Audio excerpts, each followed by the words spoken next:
गणेशाय नमः।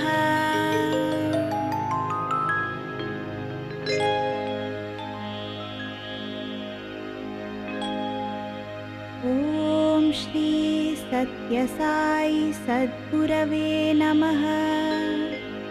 ॐ श्री भगवान् सत्यसाई बाबाय नमः। अकाररूपाय नमः। अकल्मषाय नमः। अखण्डपरिपूर्णसच्चिदानन्दाय नमः। अखिलाण्डकोटिब्रह्माण्डनायकाय नमः। अखिलाधाराय नमः। अखिलेश्वराय नमः। अगणितगुणाय नमः। अग्रगण्याय नमः। अचञ्चलाय नमः। अचिन्त्याय नमः। अचिन्त्यशक्ताय नमः। अच्युताय नमः। अणुवे नमः। अतिरूपलावण्यस्वरूपाय नमः। अतिसुन्दरवदनाय नमः। अतिप्रेमप्रदर्शकाय नमः। अतीताय नमः। अतुल्याय नमः। अत्युद्धाराय नमः। अद्भुतचर्याय नमः। अद्भुतविग्रहाय नमः। अदृश्याय नमः। अर्धनारीश्वराय नमः। अनन्ताय नमः।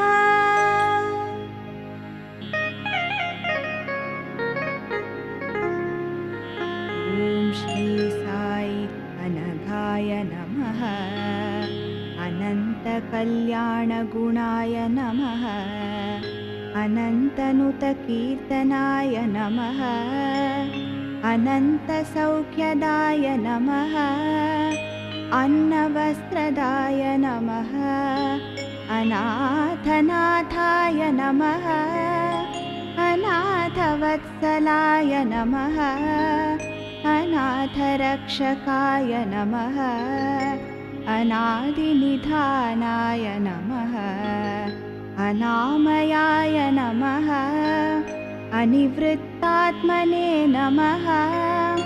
अनुग्रहकर्त्रे नमः। अनेकमूर्तये नमः। अन्तर्यामिने नमः। अन्तःकरणशुद्धिप्रदाय नमः। अपराजिताय नमः। अपरूपशक्तये नमः। अपवर्गप्रदायकाय नमः। अपमृत्युनाशकाय नमः। अपान्तरात्मने नमः। अपारशक्तये नमः। अपूर्वशक्तये नमः। अप्रमेयाय नमः। अभयप्रदाय नमः। अभयहस्ताय नमः।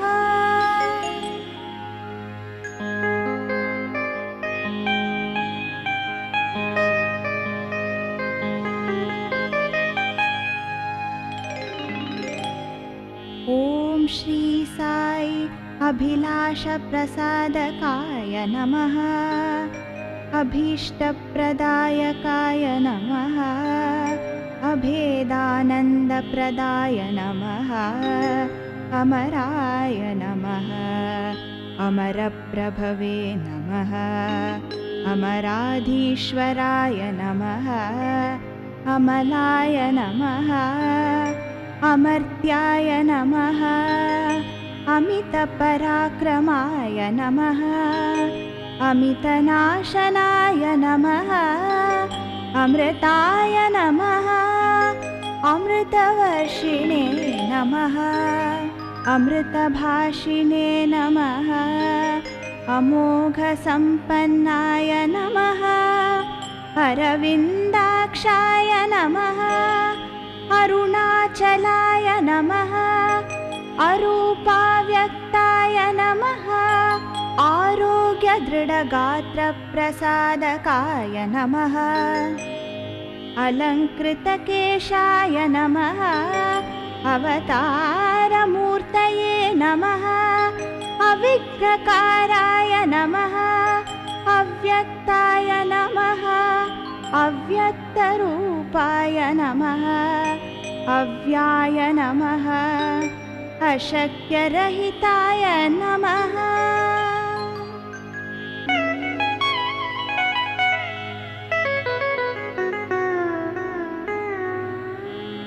ॐ श्री साई अशेषजनवन्द्याय नमः अक्षयाय नमः अष्टसिद्धिप्रदाय नमः अक्षोभ्याय नमः असहाय सहायाय नमः अज्ञाननाशनाय नमः अहङ्कारनाशनाय नमः अम्बुजलोचनाय नमः आगमसंस्तुताय नमः आतङ्कनिग्रहाय नमः आदिशेषशयनाय नमः आर्तत्राणपरायणाय नमः आर्तसंरक्षणदीक्षिताय नमः आर्तिहराय नमः आत्मानन्दाय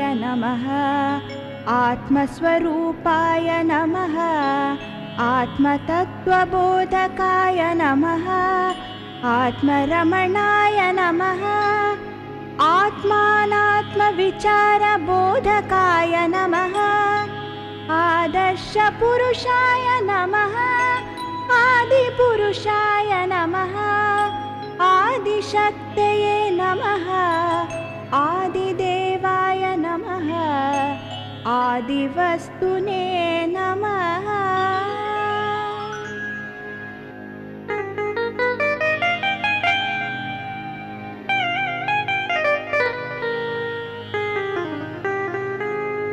ॐ श्री साई आदिकूर्माय नमः आदिवराहाय नमः आद्याय नमः आद्यन्तरहिताय नमः आधारशक्तये नमः आधारनिलयाय नमः आदिव्याधिहराय नमः आढ्याय नमः आनन्दाय नमः आनन्ददाय नमः आनन्दभरिताय नमः आनन्दप्रसादकाय नमः आनन्दरूपाय नमः आपद्बान्धवाय नमः आपन्निवारकाय नमः आपस्तम्भसूत्राय नमः आरोग्यप्रदाय नमः आशापाशनाशकाय नमः आश्रितरक्षकाय नमः आश्रितवत्सलाय नमः आश्चर्यरूपाय नमः आश्चर्यप्रवर्तकाय नमः आह्लादवदनाय नमः आञ्जनेयाय नमः।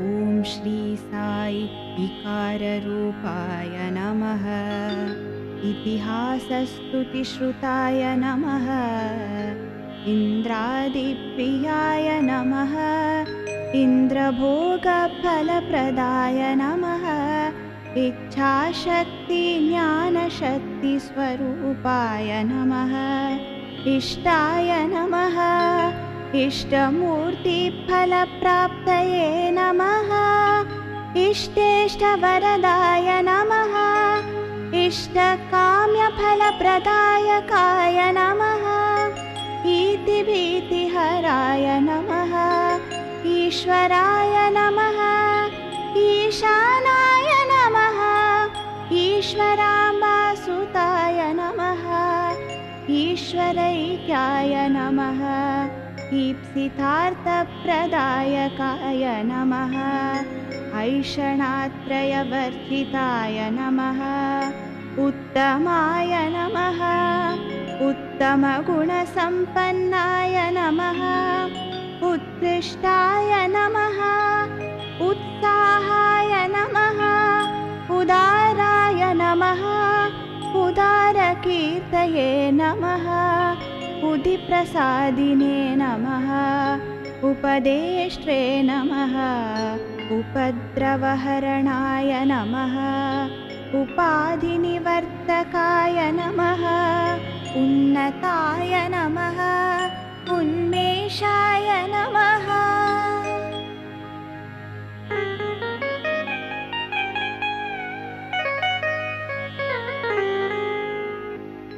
ॐ श्री साई उमा महेश्वर स्वरूपाय नमः उरगादिप्रियाय नमः उरगविभूषणाय नमः उष्णशमनाय नमः ऊर्जपालकाय नमः ऊर्जगतिदायकाय नमः ऊर्जस्वलाय नमः ऊर्जिताय नमः ऊर्जशासनाय नमः ऊर्जितोदाराय नमः ऋजुकराय नमः ऋजुरूपाय नमः ऋजुमार्गप्रदर्शनाय नमः ऋणत्रयविमोचनाय नमः ऋषिदेवगणस्तुत्याय नमः एकपतये नमः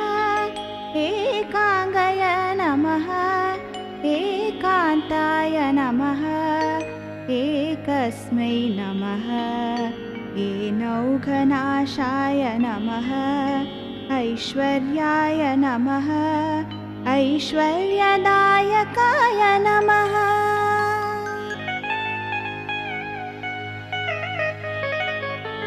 ॐ श्री साई ओंकाररूपाय नमः ओंकारगात्राय नमः ओंकारप्रियाय नमः ओंकारपरमार्थाय नमः ओंकाराय नमः औदुम्बराय नमः औदार्याय नमः औदार्यशीलाय नमः औषधकराय नमः कर्पूरकान्तिधवलितशोभाय नमः कमनीयाय नमः कर्मध्वंसिने नमः कर्मदाय नमः कर्मयोगिविशारदाय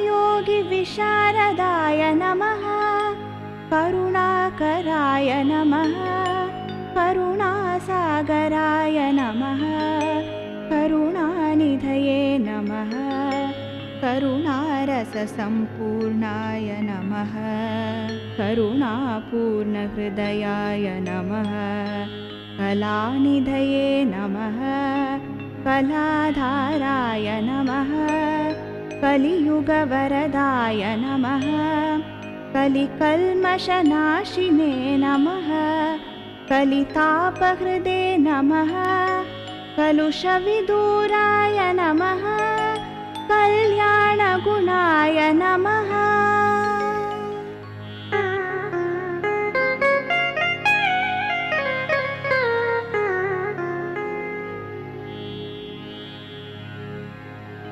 ॐ श्री साई कल्पतरवे नमः कल्पान्तकाय नमः कल्मषध्वंसिने नमः कविपुङ्गाय नमः कनकाम्बरधारिणे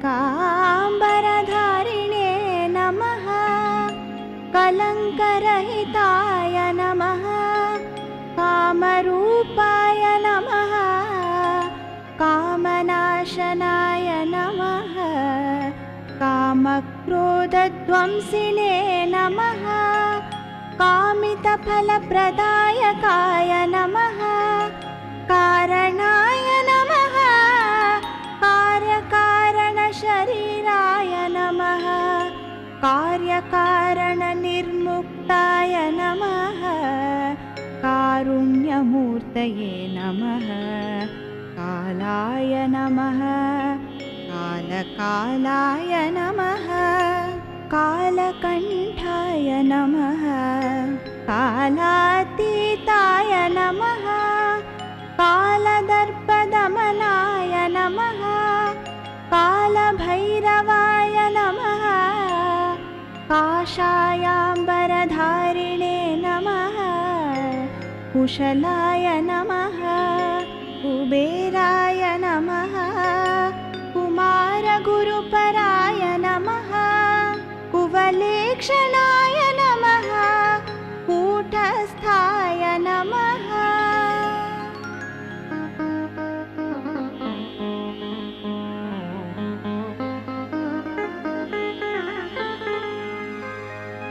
ॐ श्री साई कृतज्ञाय नमः कृपानिधये नमः कृपाकराय नमः कृष्णाय नमः क्रोधनाशनाय नमः केशवाय नमः केशवमाधव श्रीहरिरूपाय नमः क्लेशनाशनाय नमः कोमलागाय नमः कोटिसूर्यसमप्रभाय नमः कोविदाय नमः कैलासनाथाय नमः कैलासपतये नमः कैवल्यदायिने नमः खरतापहराय नमः खलनिग्रहाय नमः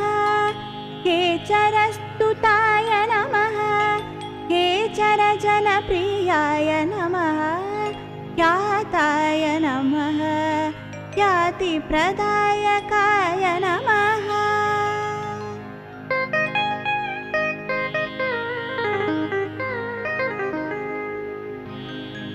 ॐ श्री साई गणपतये नमः गणनीय गुणाय नमः गणनीय चरित्राय नमः गद्यपद्यप्रियाय नमः गम्भीराय नमः गंगाधराय नमः गात्रक्षेत्राय नमः गायत्री दीक्षादायकाय नमः गानप्रियाय नमः गीताबोधकाय नमः गीतोद्धारणाय नमः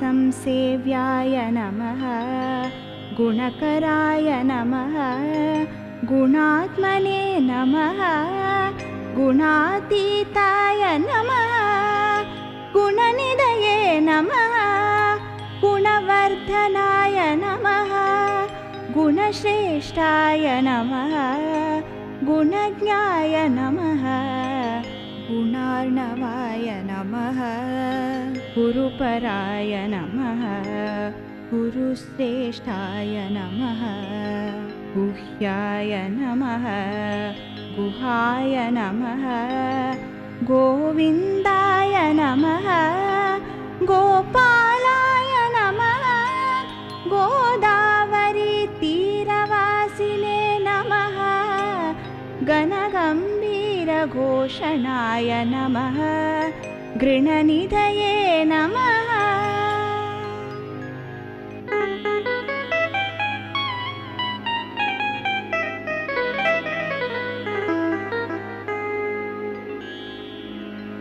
ॐ श्री साई चतुराय नमः चतुष्षष्टिकलानिधये नमः चतुर्वेदसम्पन्नाय नमः चतुर्वेदशिरोरत्नाय नमः चैतन्याय नमः चैत्राय नमः चन्द्रकलाय नमः चन्द्रशेखराय नमः चन्द्रार्ककोटिसदृशाय नमः चञ्चलनाशनाय नमः चारुरूपाय नमः चारुशीलाय नमः चिदम्बरेशाय नमः चित्स्वरूपाय नमः चिदाभासाय नमः चिदानन्दाय नमः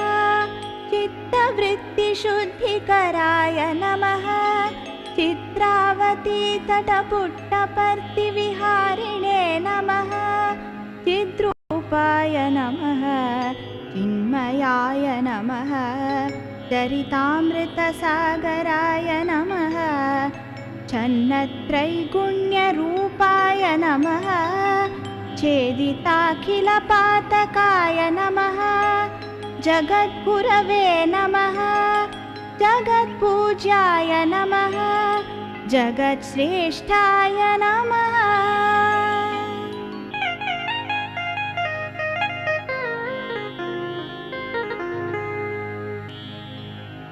ॐ श्री साई जगत्पतये नमः जगद्रक्षकाय नमः जगत्प्रियाय नमः जगत्साक्षिणे नमः जगत्सेव्याय नमः जगद्विभवे नमः जगदीशाय नमः जगदोद्धारणाय नमः जगदानन्दजनकाय नमः जगन्नाथाय नमः जगन्मायाय नमः जगन्मोहनाय नमः जैने नमः जयप्रदाय नमः जनप्रियाय नमः जनाश्रयाय नमः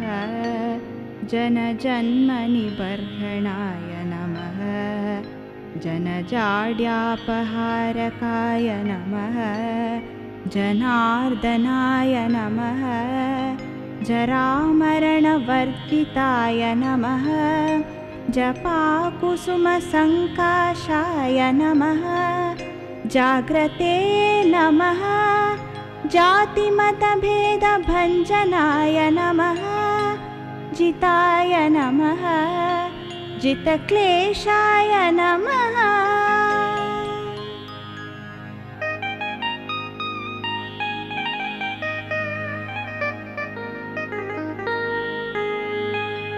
ॐ श्री साई जितेन्द्रियाय नमः जीवाधाराय नमः ज्योतिर्मयाय नमः ज्योतिप्रकाशाय नमः ज्योतिस्वरूपाय नमः जोडियादिपल्लिसोमप्पाय नमः तर्कशास्त्रपण्डिताय नमः तत्पराय नमः तत्पुरुषाय नमः तपोमयाय नमः तपोरूपाय नमः तपोनिधये नमः तपोवनप्रदात्रे नमः तापत्रयनिर्मुक्ताय नमः तापस्सहृदवासिने नमः तारकस्वरूपाय नमः तारकमन्त्राय नमः तीर्थाय नमः तीव्राय नमः तीक्ष्णाय नमः त्रिकालज्ञाय नमः त्रिगुणात्मकाय नमः तृप्ताय नमः त्रिमूर्तये नमः त्रयीमयाय नमः।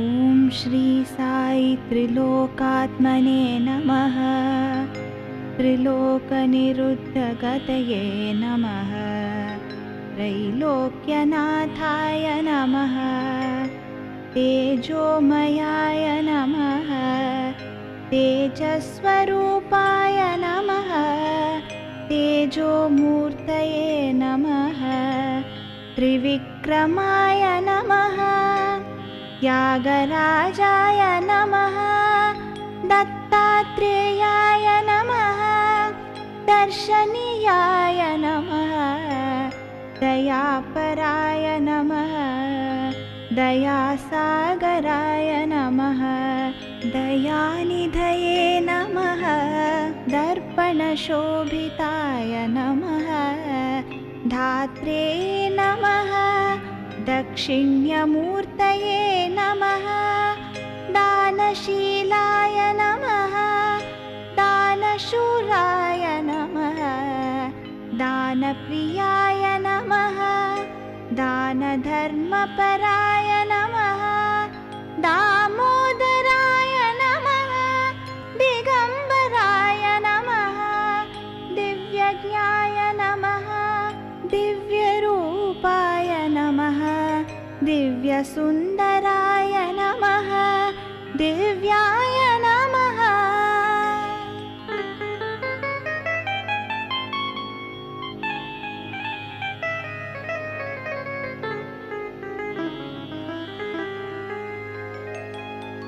ॐ श्री साई दिवस्पतये नमः दीनदयालवे नमः दीनबन्धवे नमः दीनजनपोषणाय नमः दीनसन्तापनाशनाय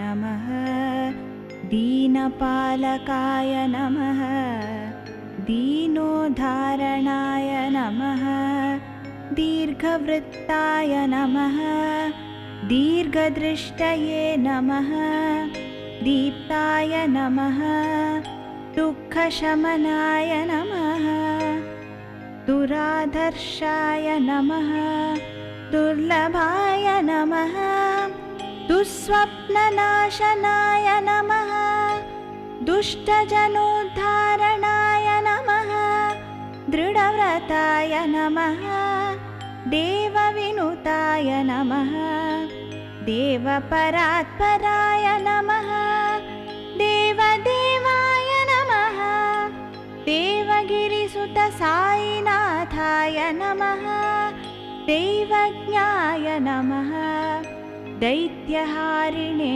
नमः द्वारकामायि वासिने नमः दोषनिवारणाय नमः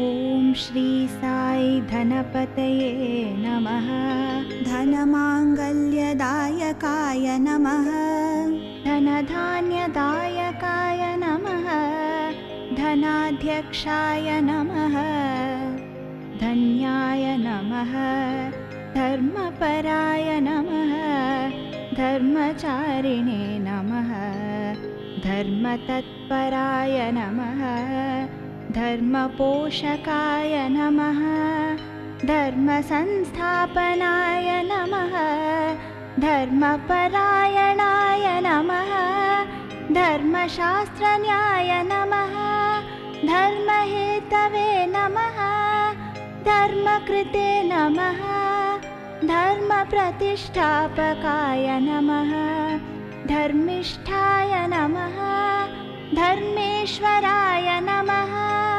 धराधराय नमः धुरन्धराय नमः नटनमनोहराय नमः नटेशाय नमः नमः शिवाय नमः नयभयलीलाय नमः नरकविनाशनाय नमः नरनारायणाय नमः नरसिंहाय नमः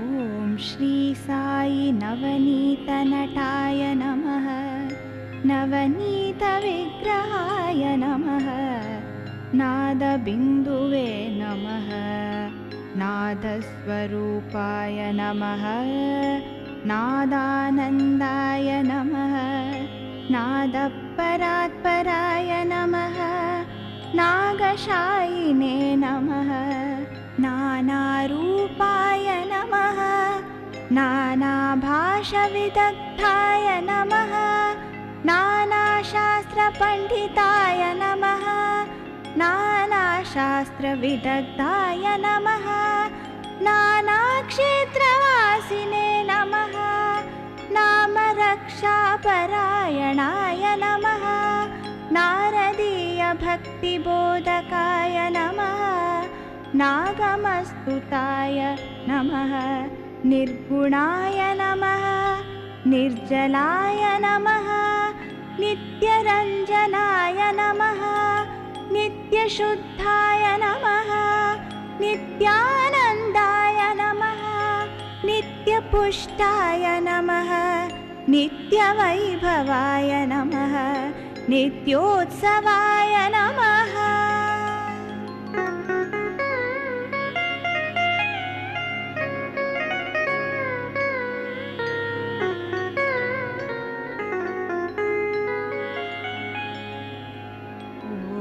श्री साई निभाननाय नमः निरवध्याय नमः निरञ्जनाय नमः निरहङ्काराय नमः निराकाराय नमः निरातङ्काय नमः निरामयाय नमः निराश्रयाय नमः निरालम्बाय नमः निरुपद्रवाय नमः निर्मलाय नमः निश्चलात्मकाय नमः निश्चलतत्त्वाय नमः निर्विकाराय नमः निर्विकल्पाय नमः निष्कलङ्काय नमः निष्प्रपञ्चाय नमः निस्सङ्गाय नमः नृत्यलोलाय नमः नृत्यसुन्दराय नमः नैकरूपाय नमः न्यास्तदेहबहिसञ्चारिणे नमः नीलकण्ठाय नमः नीलाय नमः नीरजाक्षाय नमः नीलमेघश्यामलाय नमः।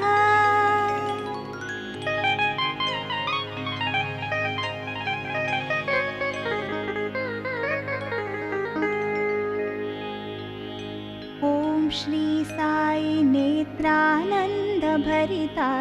नमः पर्तिविहाराय नमः पर्तिग्रामोद्भवाय नमः पर्तिपुरीशाय नमः पर्तिक्षेत्रनिवासिने नमः पतितपावनाय नमः पद्मपुरीशाय नमः पद्मदलनेत्राय नमः पद्मनाभाय नमः पण्डितपण्डिताय नमः पङ्कजनयनाय नमः पशुपतये नमः परब्रह्मणे नमः परमात्मने नमः परमेश्वराय नमः परब्रह्मरूपाय नमः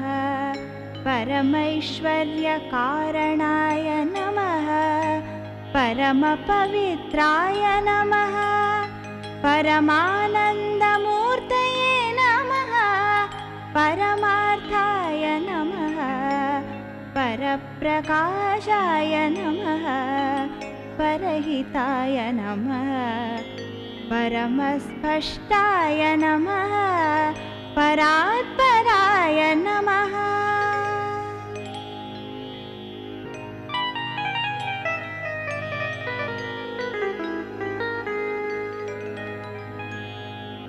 ॐ श्री साई पराशक्ति परिग्रहाय नमः परञ्ज्योतिषे नमः परिपालकाय नमः परोक्षप्रियाय नमः परोपकारतत्पराय नमः पवित्राय नमः पञ्चाक्षराय नमः पापविदूराय नमः पापहारिणे नमः पावनाय नमः पाण्डुरङ्गाय नमः पिङ्गलाय नमः पीडापरिहारिणे नमः पुरातनाय नमः पुराणपुरुषाय नमः पुरुषोत्तमाय नमः पुरोगमाय नमः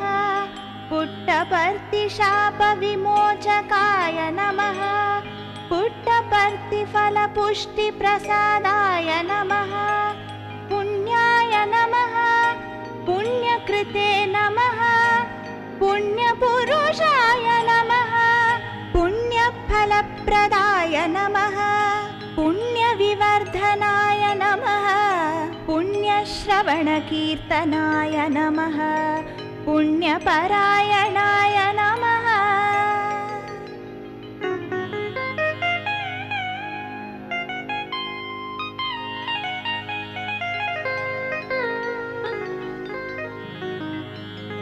ॐ श्री साई पुलकभूषणाय नमः पुण्डरीकाक्षाय नमः पूर्णाय नमः पूर्णबोधाय नमः पूर्णानन्दाय नमः पूज्याय नमः पूर्वजाय नमः प्रकाशात्मने नमः प्रग्रहाय नमः प्रत्यक्षाय नमः प्रत्यक्षमूर्तये नमः प्रधानपुरुषाय नमः प्रणवाय नमः प्रणवनाथाय नमः प्रणवस्वरूपाय नमः प्रणवानन्दाय नमः प्रणवतार्तिहराय नमः प्रशान्ताय नमः प्रशान्तमनसाय नमः प्रशान्तरक्षकाय नमः प्रशान्तिनिलयवासिने नमः प्रशान्तिनिलयनिर्मात्रे नमः प्रसादमुखाय नमः प्रसन्नरूपाय नमः प्रसन्नार्तिहराय नमः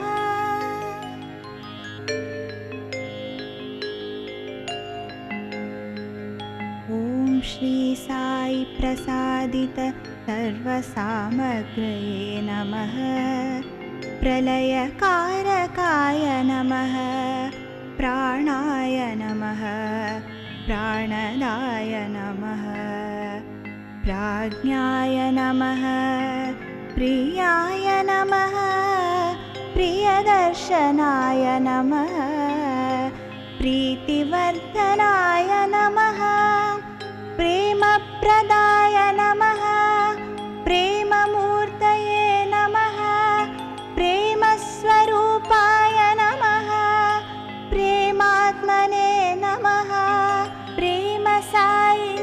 प्रेमसाईनाथावतार प्रतिज्ञाय नमः बन्धविमोचनाय नमः बलप्रमथनाय नमः बलिष्ठाय नमः बहुरूपविश्वमूर्तये नमः बिन्दुवासिने नमः बीजाय नमः ब्रह्मरूपाय नमः ब्रह्मविवर्धनाय नमः ब्रह्मचारिणे नमः ब्रह्मानन्दाय नमः ब्रह्मेश विष्णुरूपाय नमः ब्रह्मोपदेशकर्त्रे नमः बृहते नमः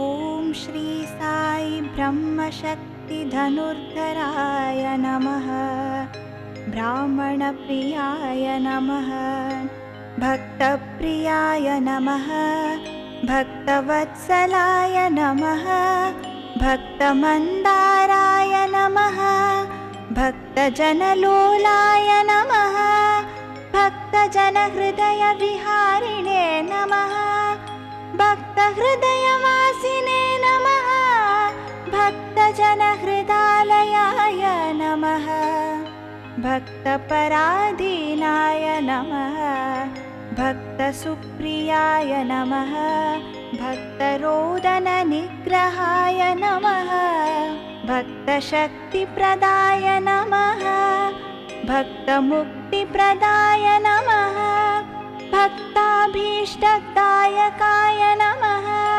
भक्ताभीष्टवरदाय नमः भक्ताभीष्टदेवतामूर्तये नमः भक्तानुग्रहमूर्तये नमः भक्तावनसमर्थाय नमः भक्तावनप्रतिज्ञाय नमः भक्ताभीष्टकाम्यफलप्रदाय नमः भक्तिज्ञानप्रदाय नमः भक्तिज्ञानप्रदीपाय नमः भक्तिविवर्धनाय नमः।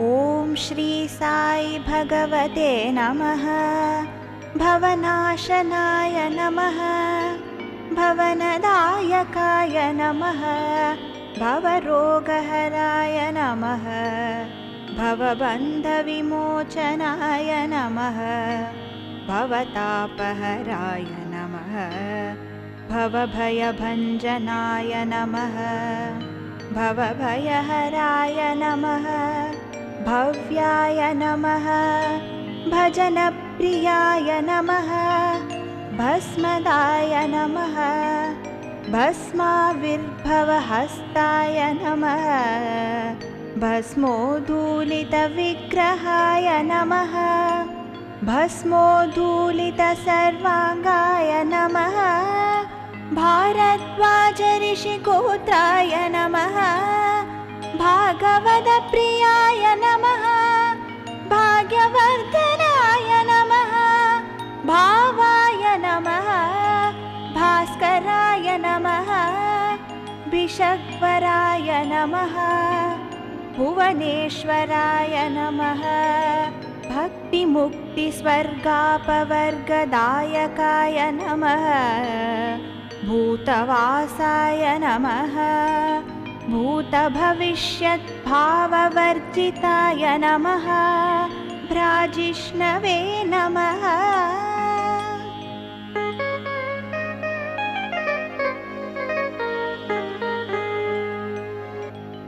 ॐ श्री साई भ्रान्तिनाशनाय नमः भोज्यप्रदाय नमः फलदायकाय नमः मकाररूपाय नमः मदनाशनाय नमः मधुराय नमः मधुरवचनाय नमः मधुसूदनाय नमः मनोहराय नमः मनोरथफलप्रदाय नमः मनोवागतीताय नमः मन्दस्मितप्रभाकराय नमः मन्दहासवदनाय नमः मन्मथरूपाय नमः मन्त्रतन्त्रविशारदाय नमः मन्त्रतन्त्रविदग्धाय नमः मन्त्रसाराय नमः मन्त्राय नमः महते नमः महनीयगुणात्मने नमः महादेवाय नमः महाक्रमाय नमः महातेजस्विने नमः महाशक्ताय नमः महाहृदयाय नमः।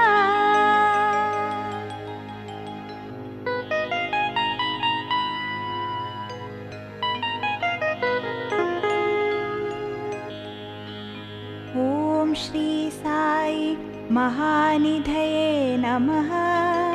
महिमात्मने नमः। महेश्वराय नमः। महोदयाय नमः।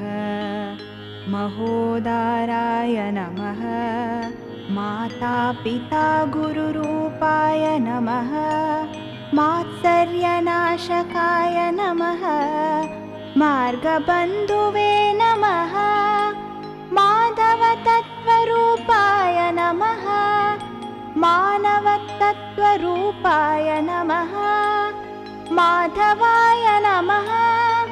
मानसंरक्षकाय नमः। मान्याय नमः। मायातीताय नमः। मायारहिताय नमः। मायानाशनाय नमः। मायाविमोचनाय नमः। मायामानुषरूपाय नमः। मारजनकाय नमः। मुनिप्रियाय नमः। मुनिजनसेविताय नमः। मुक्तिप्रदाय नमः। मूर्तित्रयस्वरूपाय नमः। मूलाधाराय नमः। मूलप्रकृतये नमः।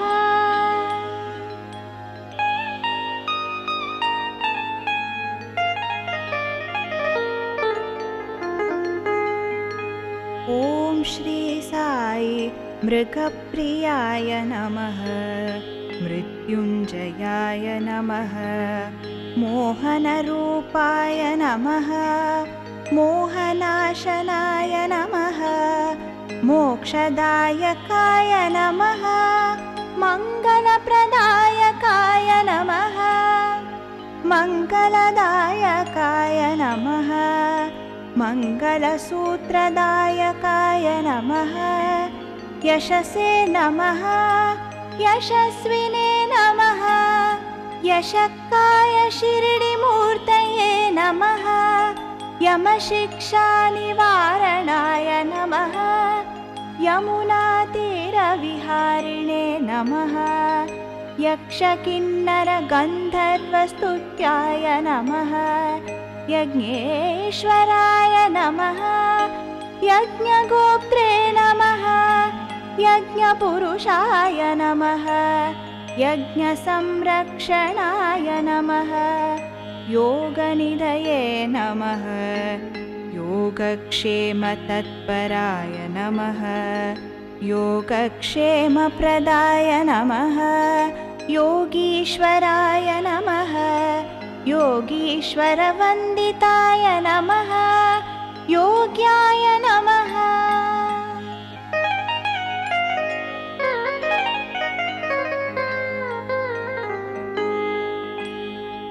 ॐ श्री साई रत्नाकरवंशोद्भवाय नमः।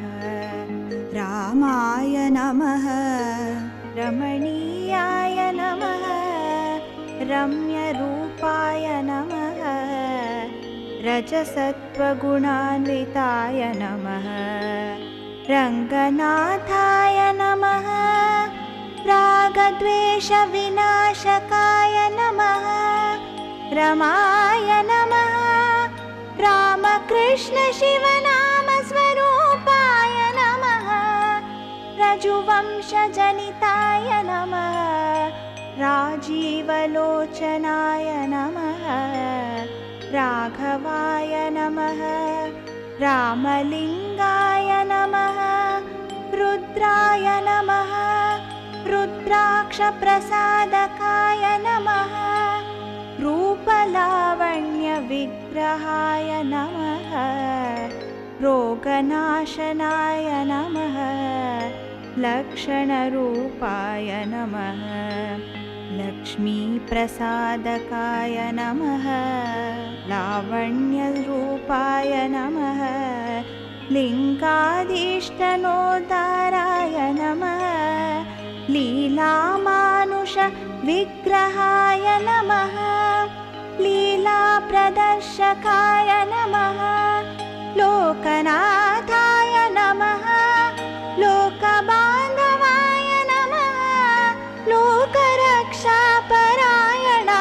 नमः लोकशोकविनाशकाय नमः।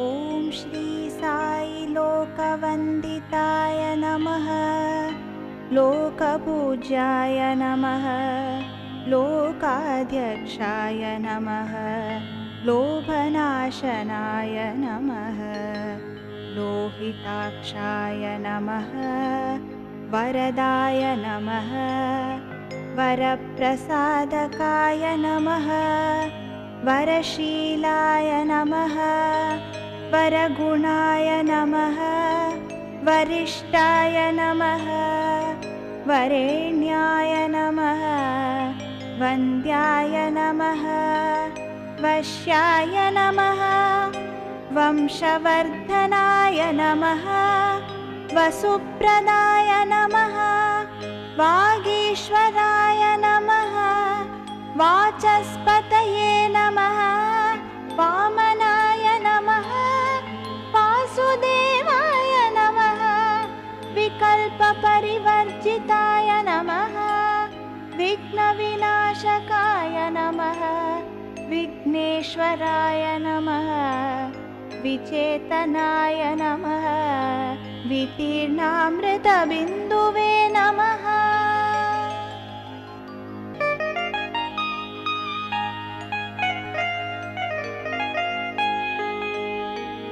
ॐ श्री साई विदेह संचारिणे नमः विद्यादायिने नमः विद्यालङ्कारभूषिताय नमः विद्यारम्भमूर्तये नमः विदुषे नमः विद्याधाराय नमः विनायकाय नमः विनताय नमः विप्राय नमः विप्रप्रियाय नमः विबुधप्रियाय नमः विबुधाश्रयाय नमः विमलाय नमः विरूपाक्षाय नमः विशालहृदयाय नमः विशालाक्षाय नमः विशिष्टाय नमः विशुद्धात्मने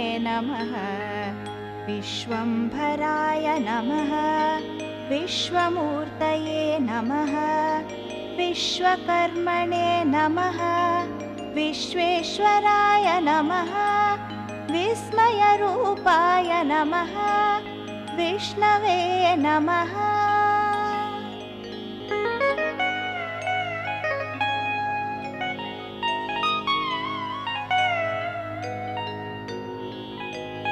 श्री साई व्याख्यातदेवाय नमः व्यक्तदेवाय नमः व्यापकाय नमः वीणागानप्रियाय नमः वृत्तिसंस्काराय नमः वृन्दावनसञ्चारिणे नमः वेङ्कटेशरमणाय नमः वेदपुरुषाय नमः वेदात्मने नमः वेदांगाय नमः वेदकृते नमः वेदगर्भाय नमः वेदवेद्याय नमः वेदसाराय नमः वेदवेदान्ततत्त्वदायकाय नमः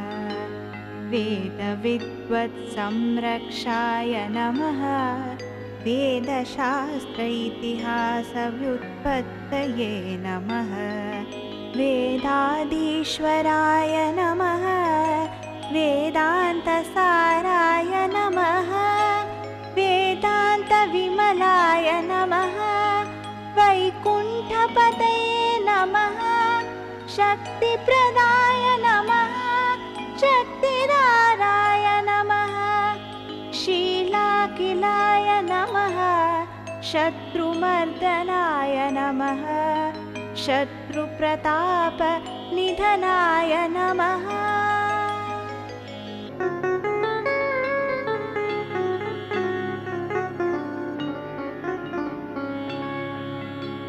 ॐ श्री साई शरवणाय नमः शरण्याय नमः शरणागतवत्सलाय नमः शरणागतत्राणाय नमः शरणत्राणतत्पराय नमः शरणागतपोषणाय नमः शशिशेखराय नमः शान्ताय नमः शान्ताकाराय नमः शान्तमूर्तये नमः शान्तमानसाय नमः शान्तस्वरूपाय नमः शान्तजनप्रियाय नमः शान्तिदायकाय नमः शान्तिदेवाय नमः शाश्वताय नमः शिवाय नमः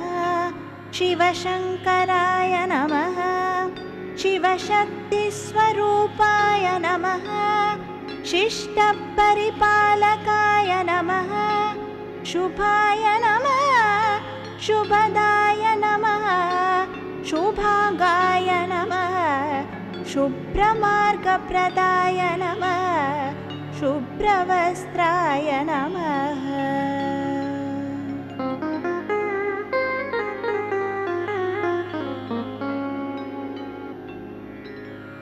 ॐ श्री साई शुद्धाय नमः शुद्धस्फटिकरूपाय नमः शुद्धसत्त्वस्थिताय नमः शुद्धज्ञानमार्गदर्शकाय नमः शून्यमण्डलमध्यस्थिताय नमः शून्यमण्डलवासिने नमः श्रीधराय नमः श्रुतिसागराय नमः श्रुतिस्मृतिसम्पन्नाय नमः श्रेष्ठाय नमः श्रेयोवहाय नमः शेषशायिने नमः शोकनाशाय नमः शोभनाय नमः श्यामसुन्दराय नमः षण्मुखाय नमः शिरडी साई मूर्तये नमः शिरडी साई अभेदशक्त्यावताराय नमः शिरडीपुरीनाथाय नमः क्षमाधाराय नमः क्षयापकाराय नमः क्षयवृद्धिविनिर्मुक्ताय नमः क्षात्रनाशकाय नमः क्षामनिवारिणे नमः क्षामवर्जिताय नमः।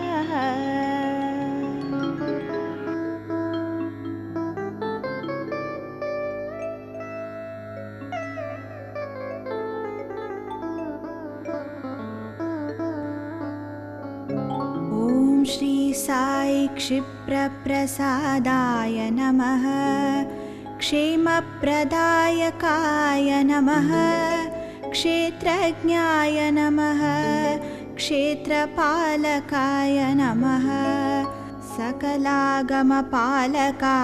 नमः सकलसंशयहराय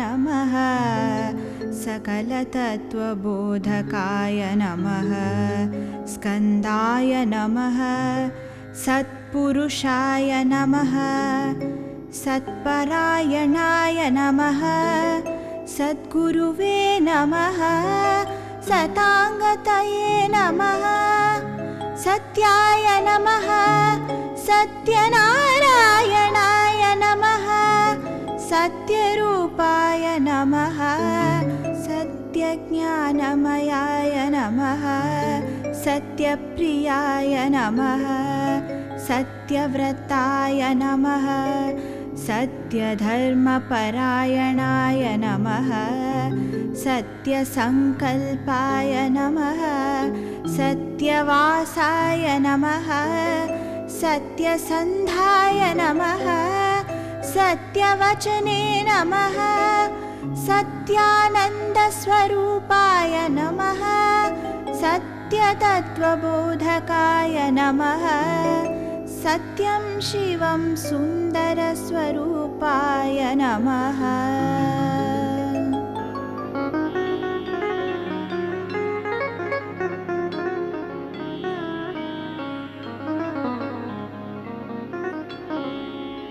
ॐ श्री साई सत्यस्वभावाय नमः सत्यरूपाय नमः सत्त्वचिन्तकाय नमः सदाशिवाय नमः सदा भक्तचिन्तनाय नमः सदानन्दाय नमः सनकादिमुनिस्तुताय नमः सनातनाय नमः सनातनधर्मबोधकाय नमः सनातनसारथये नमः सन्निवासाय नमः सन्देहनिवारिणे नमः सन्मुनिशरणाय नमः सन्न्यासिने नमः सच्चिदात्मने नमः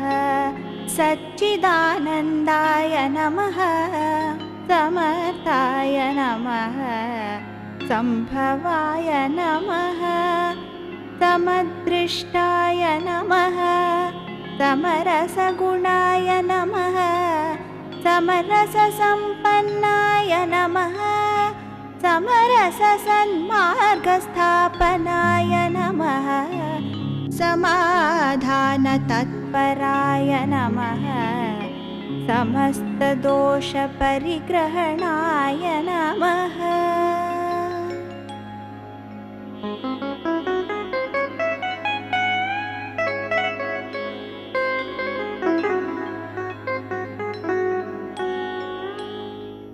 ॐ श्री साई सरसाय नमः सर्वात्मने नमः सर्वजनप्रियाय नमः सर्वलोकपूज्याय नमः सर्वशक्तिमूर्तये नमः सर्वविद्याधिपाय नमः सर्वसङ्गपरित्यागिने नमः सर्वान्तर्यामिने नमः सर्वभयनिवारिणे नमः सर्वाधाराय नमः सर्वदेवताय नमः सर्वपुण्यफलप्रदायिने नमः सर्वहृद्वासिने नमः सर्वपापक्षयकराय नमः सर्वविघ्नविनाशनाय नमः सर्वरोगनिवारिणे नमः सर्वसहायाय नमः सर्वबाधाराय नमः सर्वदुःखप्रशमनाय नमः सर्वकष्टनिवारकाय नमः सर्वाभीष्टप्रदाय नमः सर्वमङ्गलकराय नमः सर्वसिद्धिप्रदाय नमः सर्वमतसम्मताय नमः सर्वलक्षणसम्पन्नाय नमः।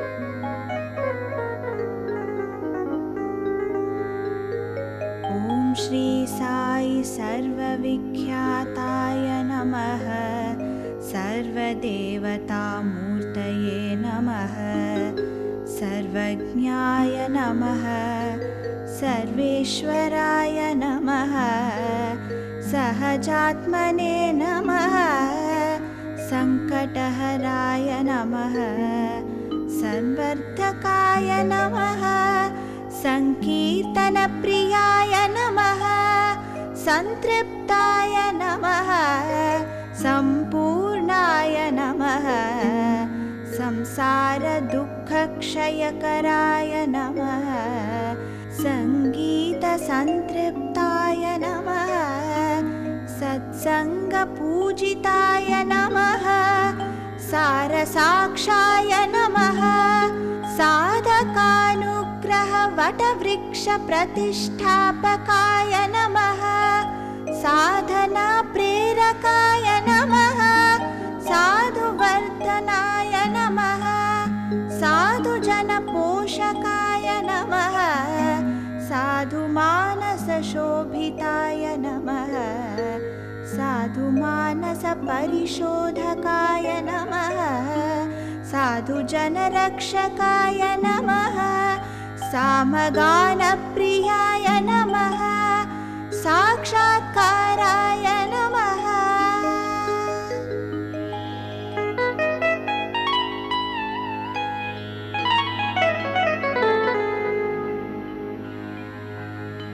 ॐ श्री साई सिद्धिरूपाय नमः सिद्धसंकल्पाय नमः सिद्धसंगसमन्विताय नमः सिद्धेश्वराय नमः सिद्धार्थाय नमः सिद्धिप्रदाय नमः सुकुमाराय नमः सुखदाय नमः सुभगाय नमः सुमुखाय नमः सुदर्शनाय नमः सुमनोहराय नमः सुरवराय नमः सुरोत्तमाय नमः सुन्दरवदनाय नमः सुन्दररूपाय नमः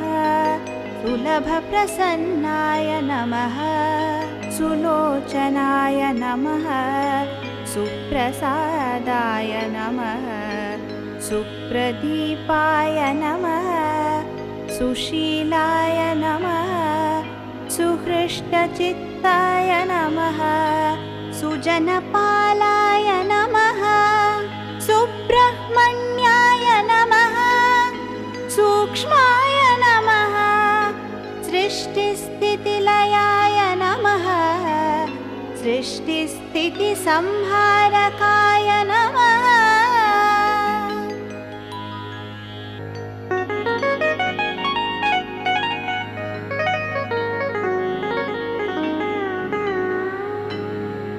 ॐ श्री साई स्वप्रकाशाय नमः स्वयंभुवे नमः स्वेच्छोत्पादित अमृतकलशाय नमः सोमास्कन्दाय नमः स्तव्याय नमः स्थिराय नमः स्थूलसूक्ष्मप्रदर्शकाय नमः स्तोत्राय नमः हरप्रियाय नमः हरिस्वरूपाय नमः हरिहराय नमः हरिकेशाय नमः हंसाय नमः हितकराय नमः हिरण्मयाय नमः हिरण्यगर्भाय नमः हृदयविहारिणे नमः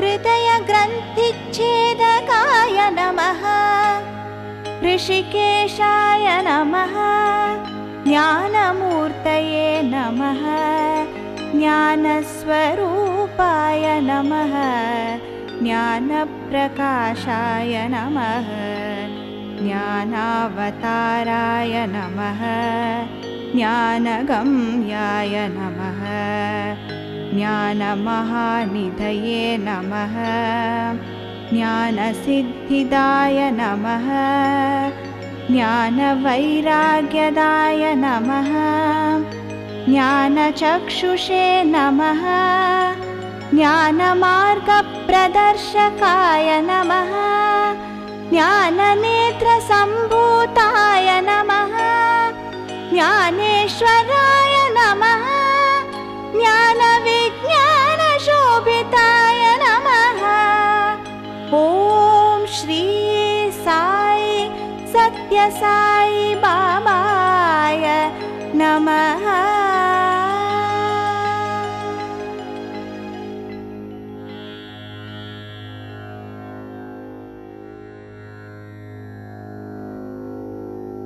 ಓಂ ಶ್ರೀ ಸಾಯಿರಾಮ್. ಶ್ರೀ ಸಾಯಿ ನಾಮ ಸಹಸ್ರಮೇವ ಮಧುರಂ ಸ್ತೋತ್ರಂ ಮಹತ್ ಸಾಧನಂ. ಶ್ರದ್ಧಾ ಭಕ್ತಿಯುತ ವಿಶುದ್ಧ ಮನಸ ಧ್ಯಾಯಂತಿ ಯೇ ನಿತ್ಯಶಃ ತೇ ಅಹಂಕಾರ ವಿವರ್ಜಿತಾಃ ಪ್ರಮುದಿತ ಇಷ್ಟಂ ಲಭಂತೆ ಫಲಂ ಇಷ್ಟಂ ಲಭಂತೆ ಫಲಂ. ಭಕ್ತಾನಾಂ ಹೃದಯ ಯಾಂತಿ ನಾಮ್ನಿ ರಚಿತಾಃ ಸರ್ವೇ ಸಹಸ್ರಂ ಗುಣಾಃ. Sai Sahasranama, a nectarine stotra, is a great spiritual practice. All the 1,000 virtues that the names extol get imbibed in the heart of a devotee who is bereft of ego and is blissful. He who meditates on it regularly with devotion, faith, and a pure mind is the one who achieves this coveted fruit. Om Shri Sai Ram.